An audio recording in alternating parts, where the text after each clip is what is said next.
الحمدللہ رب العالمین والصلاة والسلام علی نبینا محمد وعلی آلہ وصحبہ اجمعین، اما بعد۔ ناظرین کرام، کل سے انشاءاللہ العزیز رمضان کا آخری عشرہ اور آخری دہا ہوگا۔ اس میں اللہ کے نبی جناب محمد رسول اللہ صلی اللہ علیہ وسلم کا معمول اور دستور یہ ہوتا تھا کہ آپ اس میں کثرت سے اللہ رب العالمین کی عبادت اور بندگی کرتے تھے۔ صحیح بخاری شریف کی روایت ہے، عائشہ رضی اللہ تعالیٰ عنہ بیان فرماتی ہیں، کان رسول اللہ صلی اللہ علیہ وسلم اذا دخل العشر شد مئزرہ واحیا لیلہ وایقظ اہلہ۔ اللہ کے نبی جناب محمد رسول اللہ صلی اللہ علیہ وسلم کا معمول تھا، جب آخری عشرہ آتا تھا رمضان کا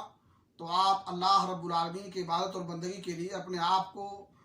تیار کر لیتے تھے اور اپنے آپ کو آمادہ کر لیتے تھے، اور اس میں کثرت سے اللہ رب العالمین کی عبادت کرتے تھے۔ شدہ میں ذرہو کا ایک مطلب تو یہ ہے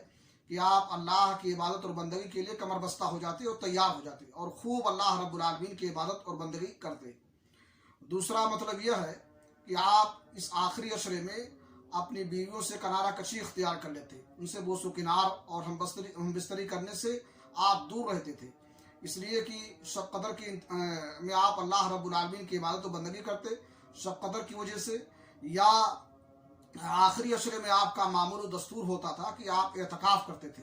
اور اعتکاف کی وجہ سے آپ اپنی بیویوں سے کنارہ کشی اختیار کر لیتے تھے، اس لیے کہ اعتکاف کی حالت میں رمضان کی راتوں میں بھی بیویوں سے ملنا جلنا اور ان سے بوس و کنار کرنا، ہم بستری کرنا، اس کی گنجائش نہیں ہے۔ اللہ رب العالمین نے فرمایا کہ وَلَا تُبَاشِرُوهُنَّ وَأَنْتُمْ عَاكِفُونَ فِي الْمَسَاجِدِ، تم بیویوں سے ہم بستری نہ کرو اس حال میں کہ تم مسجدوں کے اندر معتکف ہو، یعنی اعتکاف کی حالت میں معتکف جو ہے بیوی سے ہم بستری نہیں کر سکتا ہے، اس لیے اللہ کے نبی صلی اللہ علیہ وسلم اس سے الگ ہو جاتے۔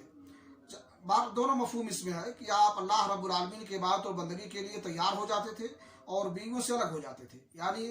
اللہ کی عبادت اور بندگی میں اپنے آپ کو مشغول رکھتے اور دنیا کی لذتوں سے آپ کنارہ کشی اختیار کر لیتے تھے۔ اور انسان جب کسی خاص مہم میں ہوتا ہے تو ایسی صورت میں دنیا کی لذتوں کو بھلا دیتا ہے، بلکہ عرب کا یہ دستور ہوتا تھا کہ وہ جب جنگ وغیرہ میں ہوتے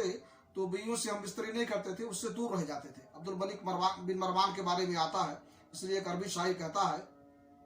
قوم اذا حاربوا شدوا معاذرهم دون النساء ولو باتت باطہاری، کہ وہ لوگ ایسے ہیں کہ جب جنگ کرتے ہیں تو بیویوں سے الگ ہو جاتے ہیں، اگرچہ وہ حالت طہری میں کیوں نہ ہو۔ تو بہرحال اللہ کے نبی صلی اللہ علیہ وسلم دنیا سے کنارہ کشی اختیار کر کے، دنیا کی لذتوں سے کنارہ کشی اختیار کر کے اللہ رب العالمین کی عبادت اور بندگی میں اپنے آپ کو مشغول کر لیتے تھے۔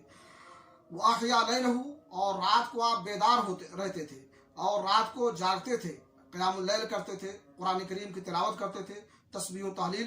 پڑھتے تھے، اس طرح سے اللہ رب العالمین کی عبادت اور بندگی میں اپنی رات کو آپ گزارتے تھے۔ وَأَيْقَظَ أَهْلَهُ، اور اپنے گھر والوں کو بھی جگاتے تھے۔ نبی کریم جناب محمد رسول اللہ صلی اللہ علیہ وسلم کا معمول ہوتا تھا کہ آخری عشرے میں اللہ رب العالمین کی خوب عبادت کرتے تھے، بلکہ صحیح مسلم شریف کہتے ہیں، کانا یجتہد فی العشر الاواخر من رمضان ما لا یجتہد فی غیرہ۔ اللہ کے نبی صلی اللہ علیہ وسلم رمضان کے آخری عشرے میں اللہ کی عبادت اور بندگی میں اتنی محنت کرتے تھے جتنی اور دنوں میں اور شہروں میں مہینوں میں آپ نہیں کرتے تھے، اور اس طرح سے خود بھی آپ عبادت کرتے تھے اور اپنے گھر والوں کو، ازواج مطہرات کو، اور اس طرح سے فاطمہ کو، علی کو، سب کو بیدار کرتے تھے اور جگاتے تھے کہ سب اللہ رب العالمین کی عبادت اور بندگی کریں۔ گھر کا جو گارجن ہو، ذمہ دار ہو، اس کی ذمہ داری ہوتی ہے کہ خود بھی جہنم کی آگ سے اپنے آپ کو بچانے کی فکر کرے اور اپنے گھر والوں کو بچانے کی فکر کرے۔ اللہ رب العالمین نے قرآن کریم میں فرمایا، یا ایھا الذین آمنوا قوا انفسکم واہلیکم نارا وقودها الناس والحجارہ علیہا ملائکۃ غلاظ شداد لا یعصون اللہ ما امرهم ویفعلون ما یؤمرون، کہ اے ایمان والو، اپنے آپ کو اور اپنے گھر والوں کو جہنم کی آگ سے بچاؤ، جن کے ایندھن لوگ ہوں گے اور پتھر ہوں گے، ان پر اللہ رب العالمین نے ایسے فرشتوں کی ڈیوٹی متعین کی ہے جو سخت دل ہیں اور کسی کی بات وہ سنیں گے نہیں۔ تو جہنم سے بچنے کی خود بھی فکر دامن گیر ہونی چاہیے اور دوسروں کو بچانے کی بھی فکر کرنی چاہیے، گھر والوں کو بچانے کی بھی فکر ہونی چاہیے۔ اس لیے اللہ کے نبی صلی اللہ علیہ وسلم اپنے گھر والوں کو بھی جگاتے تھے۔ رمضان کے آخری عشرہ کل سے شروع ہوگا، ہم اس میں خوب عبادتیں کریں، نبی کی سنت پر عمل کرتے ہوئے، اور قرآن کریم کی تلاوت کریں، قیام اللیل کا اہتمام کریں، ذکر و اذکار کریں، صدقہ و خیرات کریں، ان تمام اعمال صالحہ کے ذریعے سے اللہ رب العالمین کا تقرب اور اس کی خوشنودی حاصل کریں. اللہ رب العالمین سے دعا ہے کہ اللہ تعالیٰ ہمیں توفیق بخشے کہ ہم اس آخری عشرے میں خوب عبادتیں کریں اور اس سے بھرپور فائدہ اٹھائیں, اور جو کچھ نیکیاں کریں اللہ رب العالمین ان کو ہمارے لیے ذریعہ نجات بنائے. تقبل یا رب العالمین. وصلی اللہ علی نبینا محمد وعلی آلہ وصحبہ اجمعین. السلام علیکم ورحمۃ اللہ.